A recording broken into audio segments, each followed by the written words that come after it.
ఒక వ్యక్తి చనిపోయాడు, ఒక క్రైస్తవ విశ్వాసి చనిపోయాడు, క్రైస్తవ విశ్వాసురాలు చనిపోయింది, లేదా ఒక క్రైస్తవ సేవకుడు చనిపోయాడు, ఒక బోధకుడు చనిపోయాడు.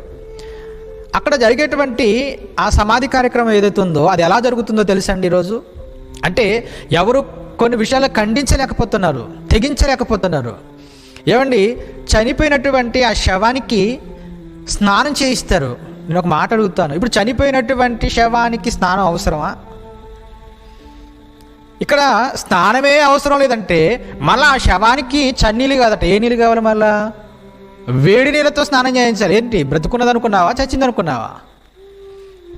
చచ్చిపోయిన వారికి మళ్ళీ వేడి నీళ్ళతో స్నానం. ఏమండి, ఇంకా మీరు ఆలోచించండి.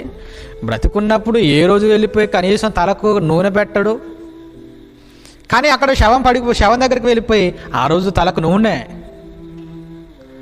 ఏమంటే మళ్ళీ ఆ రోజు సబ్బుతో స్నానం, షాంపూలతో స్నానం, తల స్నానం.